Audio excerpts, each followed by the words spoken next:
Comfort. Waking up at 11 a.m. after falling asleep on the sofa. Sensations, crisps, and 2/3 of driving Nutella for brunch.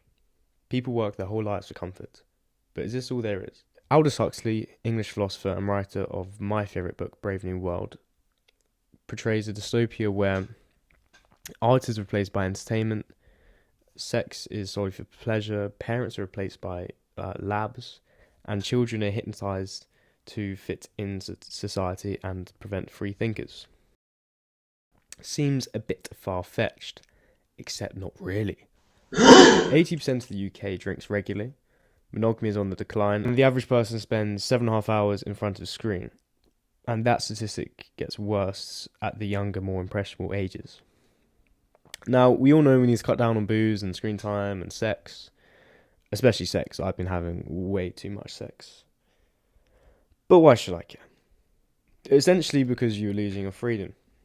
Now, on the surface, people suffering this obviously seems like a good thing. They don't have responsibilities or struggles. Whenever they feel sad, they can just pop a soma or have sex with a colleague. So you're never sad. But isn't there a different kind of happiness?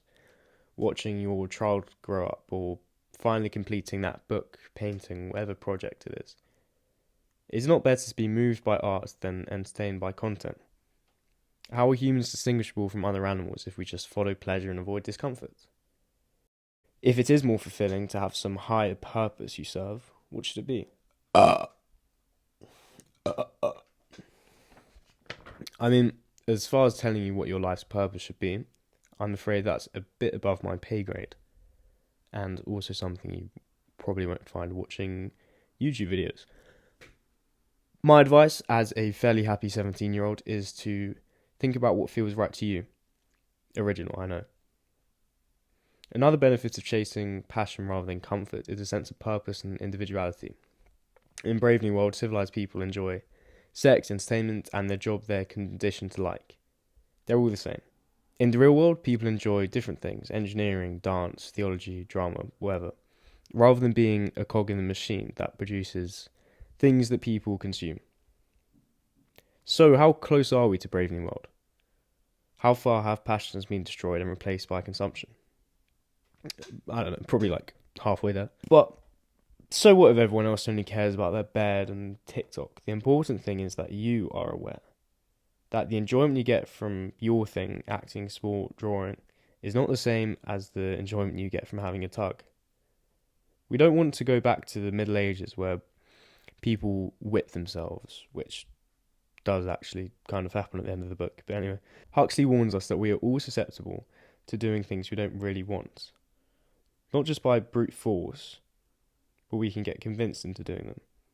By our beds, our phones, our pyjamas, our Xbox. We can never rely on these things forever.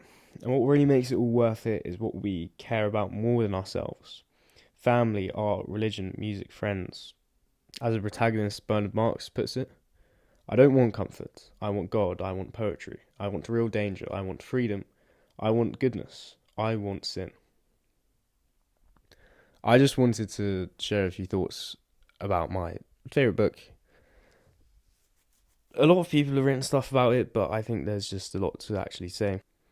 Thanks for watching, and I hope this has provided something of value, and you can, I don't know, find something better to do rather than just fucking sit in your room watching YouTube videos like I do.